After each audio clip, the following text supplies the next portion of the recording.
नमस्कार दोस्तों, आपका हमारे चैनल समाधान तंत्र मंत्र यंत्र में हार्दिक स्वागत है।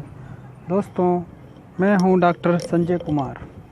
दोस्तों, आज मैं आपको बताने जा रहा हूं कि आप माला का संस्कार कैसे करें, अर्थात जाप करने से पूर्व माला को चैतन्य कैसे करें, माला को किस प्रकार शुद्ध करें। दोस्तों, जब हम कोई माला को बाज़ार से ख़रीद कर लाते हैं तो उसको सीधे उपयोग में नहीं करते। दोस्तों, उपयोग में लाने से पूर्व माला के कुछ संस्कार बहुत ज़रूरी होते हैं ताकि माला चैतन्य हो जाए और आपका जाप का पूर्ण फल प्रकट करे। दोस्तों, आज की वीडियो में आपको इसी विषय पे प्रस्तुत करने जा रहा हूँ। उम्मीद है कि आपको ये जानकारी पसंद आएगी। दोस्तों, इसके साथ ही आपसे गुजारिश है कि आप हमारे चैनल को सब्सक्राइब करें, लाइक करें, शेयर करें और हमारी वीडियो को अपने परिचित में भी शेयर करें ताकि ज़रूरतमंद और जो साधक इच्छुक हैं उनके भी काम आ सके। दोस्तों, कोई भी जाप करने से पूर्व या साधना या अनुष्ठान करने से पूर्व आपको माला की ज़रूरत होती है और कुछ लोग बाज़ार से माला खरीद कर उससे ही जाप का शुरुआत कर देते हैं। लेकिन ऐसी माला से जाप करने से आपको कोई फ़ायदा नहीं होता है, आपका समय भी व्यर्थ जाता और कुछ सिद्धि प्राप्त नहीं होती, क्योंकि इस प्रकार की माला से सिद्धि संभव नहीं होती है। दोस्तों, जिन लोगों को इस बात का ज्ञान नहीं होता है वे यह कहना शुरू कर देते हैं कि हमने तो इतना जाप कर लिया लेकिन हमें कोई फ़ायदा नहीं हुआ, ये सभी मंत्र तंत्र बकवास हैं, इनका कोई भी किसी किस्म का उपयोग नहीं होता। दोस्तों, मैं आपको बताना चाहता हूँ कि अधूरा ज्ञान पुस्तकों में ही लिखा होता है। बस मंत्र लिख दिया जाता है, या आप YouTube पे भी बहुत सारे हमारे मित्र जो कि अपनी वीडियो यंत्र मंत्र तंत्र से संबंधित प्रस्तुत कर रहे हैं, लेकिन बहुत सारे अधिकांश पूरी विधि को नहीं बताते हैं। दोस्तों, कोई भी साधना पूर्ण विधि के बिना अधूरी होती है। इसी प्रकार अगर माला का भी संस्कार ना किया जाए तो वह भी आपके लिए अधूरा ही है। जैसे कि आप माला का संस्कार करोगे और मंत्र का उत्कीलन करोगे तभी मंत्र अपना प्रभाव दिखाते हैं। कारण यही है कि कलयुग के प्रभाव को देखते हुए भगवान शिव ने सभी मंत्रों को कीलित कर दिया था ताकि इनका कोई दुरुपयोग ना कर सके। दोस्तों, आज की वीडियो में मैं आपको बताऊंगा कि माला का किस प्रकार संस्कार किया जाता है। आपको सर्वप्रथम जब आप बाज़ार से माला खरीद कर लाते हैं तो उसको पूर्ण विधि से संस्कार करना ज़रूरी है। और अगर आप उसका संस्कार नहीं कर सकते तो किसी योग्य विद्वान से भी उसका संस्कार अवश्य करा लें। जिस तरह से हम किसी मूर्ति में प्राण प्रतिष्ठा करते हैं उसी तरह से माला की भी प्राण प्रतिष्ठा होती है, जिससे माला चैतन्य हो जाती है। सर्वप्रथम दोस्तों, स्नान करने के पश्चात शुद्ध होकर अपने पूजा गृह में पूर्व या उत्तर की ओर मुख करके आसन पर बैठ जाएं। सर्वप्रथम आचमन और पवित्रीकरण करने के बाद गणेश गुरु और अपने इष्ट देवी देवताओं का पूजन आप संपन्न कर लें। इसके बाद आप पीपल के 9 पत्तों को भूमि पर अष्टदल कमल की भांति बिछा लें, अर्थात एक पत्ता बीच में और शेष 8 पत्ते उसके 8 दिशाओं में रखने से अष्टदल कमल बन जाएगा। अब इन पत्तों के ऊपर आप माला को रख दें और अपने समक्ष पंचगव्य तैयार करके रख लें। पंचगव्य क्या है पहले आप समझ लें। पंचगव्य का मतलब होता है गाय का दूध, दही, घी, गोमूत्र, गोबर। यह 5 चीज़ गाय की ही लेनी है। इन्हीं 5 चीज़ों को पंचगव्य कहा जाता है। पंचगव्य से माला को स्नान कराते हुए आ से लेकर सारे स्वर और व्यंजन का उच्चारण करना है, अर्थात जिस प्रकार आपको मैं बता रहा हूँ, इसको आप ध्यानपूर्वक दोस्तों देखें और समझें।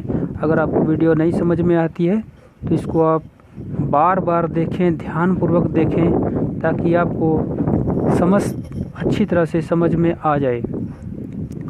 ओम अंग आंग इंग इंग ऊं ऊं रिंग रिंग लिंग लिंग ऐंग ऐंग ओंग ओंग अंग अ कंग खंग गंग घंग अंग चंग छंग जंग झंग अंग टंग ठंग डंग ढंग रंग तंग थंग दंग धंग नंग पम फम बम भम मम यम रम लम वम शंग शंग शंग हंग छंग। इस प्रकार से सभी स्वर और व्यंजनों का आप उच्चारण करते हुए पंचगव्य से माला को पंचगव्य में धोते हुए इन अक्षरों का आपने ध्यान पूर्वक उच्चारण करना है। और इनका उच्चारण इस प्रकार से करना कि आपकी आवाज़ नाक से निकले। इस प्रकार से आपने पंचगव्य से स्नान करते हुए माला को जल से धो लेना है। धो लेने के पश्चात अब आप फिर से इस मंत्र को बोलोगे। ओम सदो जातम प्रधामी सदो जातवे वे नमो नमः भवे भवे नाति भवे भविष्य माम भवोत भवाय नमः। अब माला को साफ वस्त्र से पोंछकर निम्न मंत्र को बोलते हुए माला के प्रत्येक मनके पर चंदन कुमकुम आदि का तिलक करते जाना है। दोस्तों कृपया आप जो मैं बता रहा हूँ उसको एक पेन और कागज़ डायरी लेकर अच्छी तरह से नोट कर लेना, ताकि आपको कुछ भूले ना। और अब आपने माला के प्रत्येक दाने पे चंदन कुमकुम लगाते जाना और ये मंत्र बोलते रहना। ओम वाय देवाय नमः, ओम ज्येष्ठाय नमः, ओम श्रेष्ठाय नमः, रुद्राय नमः, ओम कल विकरणाय नमः, ओम बल विकरणाय नमः, ओम बलाय नमो बल प्रथमाय नमः, ओम सर्वभूत दमनाय नमो मनोमनाय नमः। अब दोस्तों धूप दीप जलाकर माला को धूप दीप दिखाइए। और अब जो मैं मंत्र बोलूँगा इसको आपने 11 बार बोलना है। ओम अघोरो भयो घोरभ्यो घोर घोर तरेभ्य सर्वेभ्य सर्वेभ्य नमस्ते अस्तु रुद्रेभ्यो नमः। अब आप माला को अपने हाथ में दाएं हाथ से लेकर ढक लेना है और आपने उसकी प्राण प्रतिष्ठा के लिए विनियोग करना है। दोस्तों दाएं हाथ में जल लेकर आपने इस प्रकार से बोलना है। ओम अस्य श्री प्राण प्रतिष्ठा मंत्रस्य ब्रह्मा विष्णु रुद्र ऋषय ऋग यजु समानी छंदसि प्राण शक्ति देवता आंग बीजम ह्रीं शक्ति क्रोम कीलकम अस्मुने माला प्राण प्रतिष्ठापने विनियोगः। इस प्रकार आपने यह मंत्र बोलकर जल को धरती पे छोड़ देना है। और अब बाएं हाथ से आपने माला को ढक लेना और ये मंत्र आपने पढ़ना है। और ऐसी भावना अपने मन में करनी है कि माला पूर्ण चैतन्य और शक्ति संपन्न हो रही है। ओम मांग ह्रीं क्रों जंग रंग लंग वंग शं खं शं हं ओं छं सं स ह्रीं। ओम आंग ह्रीं क्रों अस्य मालां प्राणा इह प्राणा। ओम आंग ह्रीं क्रों यं रंग लंग वंग शं खं शं हुं ओं छं सं हं स ह्रीं। ओम आंग ह्रीं क्रों अस्य मालां जीव इह स्थितः।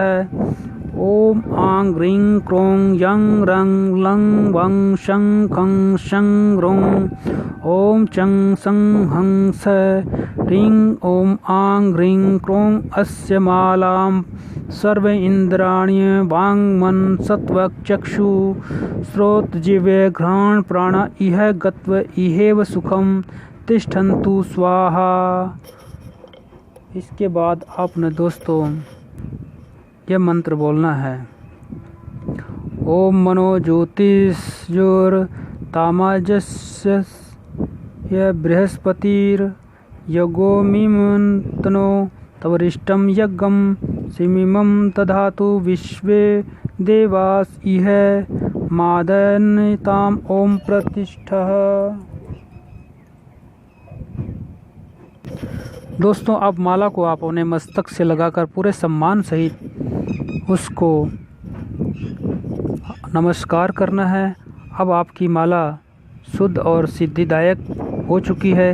अब आपने जब भी जाप करना है, माला को पहले संक्षिप्त पूजन करना है। आपने माला को जब भी आप पूजा करने के लिए उठाएंगे तो सर्वप्रथम माला पे कुछ जल के छींटे देकर माला को प्रतिदिन शुद्ध करना है, माथे से लगाना है और आपने इस प्रकार से बोलना है, ओम अक्षमालाधिपते सुसिद्धिम देहि देहि सर्वमंत्रार्थ साधनी साधय साधय सर्वसिद्धिम परिकल्पयम स्वाहा ऐं ह्रीं अक्षमालिकाय नमः। इस प्रकार से आपने बोलने के बाद ही आपने कोई जाप शुरू करना है। इसी के साथ साथ दोस्तों, आपने ये भी ध्यान रखना है कि जब आप जाप करने जाएंगे तो माला पर किसी भी व्यक्ति की दृष्टि नहीं पड़नी चाहिए। इसीलिए माला को हम एक गोमुखी में रख कर ही जाप किया जाता है। गोमुखी का मतलब एक ऐसी थैली होती है जिसमें हम माला को रख कर ही जाप करते हैं, और अगर हम अपनी माला को खुले रखेंगे तो हमारे जाप का फल निष्फल हो जाता है। दोस्तों, अब मुझे उम्मीद है कि मेरे द्वारा दी गई जानकारी आपके काम आएगी। दोस्तों, उपरोक्त जो मैंने पूर्ण विधि बताई है वह मैं आपको इसकी डिस्क्रिप्शन में भी लिख दूंगा, ताकि जिन भाइयों को अगर कोई अक्षर ना समझ में आया हो तो वह उस पर अच्छी तरह से वहां से देखकर इसका प्रयोग करें। दोस्तों, उम्मीद है कि आपको मेरे द्वारा दी गई जानकारी बहुत उपयोगी साबित होगी। आपको तंत्र मंत्र यंत्र की लाइन में कामयाबी मिले, इसी आशीर्वाद के साथ दोस्तों आपसे मैं गुजारिश करूंगा कि आप हमारे चैनल को सब्सक्राइब करें, लाइक करें, शेयर करें और अपने मित्र दोस्तों रिश्तेदारों में भी इसका प्रचार करें। दोस्तों, ये एक निःशुल्क चैनल है जिस पे आपको आपके जाप से संबंधित संपूर्ण जानकारी उपलब्ध है, जो कि निःशुल्क है।